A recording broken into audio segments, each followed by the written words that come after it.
I welcome the opportunity to be able to speak here today on the effect of COVID-19 on women, and as we're about to celebrate International Women's Day on Monday. Often when we stand to speak on a particular issue, we do so to raise criticism, a grievance or a problem. But today I'm going to use this opportunity to talk as much as I can about the positive advances which have been made in recent decades. I wish to start by looking at the position of women in politics in an Irish context. 40 years ago, in 1981, we had 8 female TDs. That represented 5.4% of all TDs. Today, we have 36 female TDs. That's 22.5% of all TDs. In a society where women account for a majority of the population, I believe it's appropriate that female voices be heard in the decision-making chamber. Many here may not be aware that I am only the second female to ever have been elected to Dáil Éireann for the Wexford constituency. The first was Avril Doyle, who served as a TD and senator for 20 years, while also as an MEP for 10 years. In the space of 100 years, just 2 female TDs have been elected in County Wexford. I'm not one for 1 second suggesting that a female TD is better than a male TD, but it must be of benefit that a wider diversity of views are represented in this House. When making decisions on legislation which impacts people's lives, I believe it is of great benefit to be able to make those decisions with input from those with different perspectives. In an Irish context, the idea of educating boys and girls to the same level is taken for granted. Educational attainment levels for both males and females have increased massively in the past 30 years. For example, in 1991, just 13.6% of all Irish people had a third-level education, whereas now that figure stands at 42% of people. In relation to third-level qualification figures, suggests that a greater number of women achieve a third-level education than men.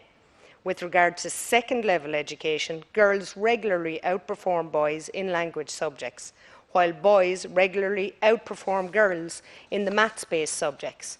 Overall comparisons between the results of male and female suggest that achievement levels are largely similar, with girls on average achieving slightly higher Leaving Cert results. This suggests that we have an education system which gets the balance right. Unfortunately, not all countries in the world can claim to support women in education to the same degree as men. UNICEF claim that only 66% of countries have achieved gender parity in primary education. At the second level, the gap widens. 45% of countries have achieved gender parity in lower secondary education and 25% in upper secondary education. Poverty and child marriage are cited as 2 of the main factors. Poor families often favour boys when investing in education. In the lowest income brackets worldwide, only 47% of women are literate. If we look at education in an Irish context, the stats and figures display that we are moving in the right direction, which is positive news. When compared with 40 or 50 years ago, the number of women who play sport has gone through the roof. The number of sports clubs catering for women's sports has also gone through the roof. There has never been a better era for women to play sports than the current one. Never have more women's sports been shown on TV. Never has there been as much sponsorship for women's sports. All of these things are fantastic advances made over the last 40, 50 years, and no doubt progress will continue to be made in this regard.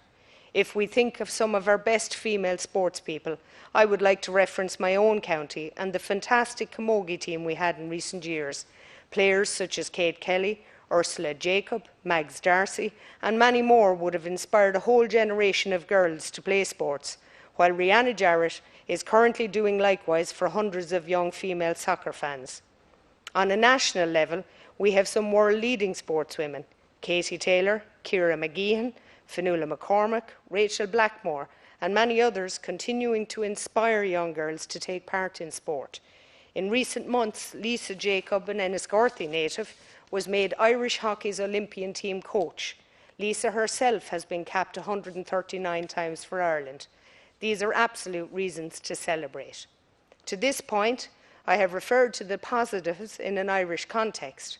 It would be remiss of me not to draw attention to the many atrocities being carried out worldwide against women. One which immediately springs to mind is the ongoing kidnappings of schoolgirls in Nigeria by Boko Haram. Hundreds of girls have been kidnapped and subsequently disappeared over the last 5 years, while only last week 317 girls were abducted in the latest attack. Princess Latifa, currently being held captive by her father, the Prime Minister of the UAE, is another example of an attitude which seeks to suppress women at every opportunity. We also recently saw a member of the Qatari royal family refusing to acknowledge female football officials in Qatar, the venue for the next FIFA World Cup. Ceann Comhairle, we can often dwell too much on the cosmetic solutions. It is easy to stick a gender quota on a political party at election time. It takes more guts, however, to deal with the bigger issues. We must not ignore the real significant anti-female discrimination that is going on in the world. Whilst I have so far focused on the positives in Ireland, we are still far from perfect ourselves. I have been quite vocal in my support for carers, most of whom are women, and a pension solution was committed to in the programme for government. But after a year of this government, there appears to be little progress made on this matter. These are the type of policies that help the lives of women in Ireland in practical terms. Sharing hashtags on International Women's Day will not solve these problems. Committed and determined action will. Thankfully, Ireland has made great progress over the last 40 or 50 years. Overall, we must be positive. Progress is being made, and I hope that will continue to be a part of I will continue to be a part of that progress for women, but also for society. There is much more awareness of menstrual health and the provision of adequate supplies to women who are impoverished and homeless. The UN and Human Rights Watch have repeatedly recognised menstrual hygiene as a human right, as has the Oireachtas Women's Caucus. We need to ensure that no woman in this country is unable to access these products due to poverty. We need to ensure that no woman is unable to ask for provisions due to embarrassment. We need to ensure that the shackles of Catholic guilt no longer prevent women or men from talking about private, in inverted commas, things. Gender equality should be for everyone. Issues affecting women affect everyone. The values of the Women's Caucus are equality, solidarity, democracy and diversity, values which we all believe in as men and women, for men and women. I hope we will never again see treatment of women as seen in the mother and baby homes. We must do what we can to support both the men and women, such as we watched on the stories of illegal adoptions on primetime last night. I don't subscribe to the whole notion of identity politics. It seems to burrow its way into almost every political debate with the aim of pitting certain sections of society against each other. We must celebrate the good in every section of society. Should I be fortunate enough to get the opportunity to speak on International Men's Day, I will use it as an opportunity to speak about all that is good about men. But for today, let us celebrate all that is good about women and remember the great progress which has been made over the last number of decades. Thank you, Ceann Comhairle.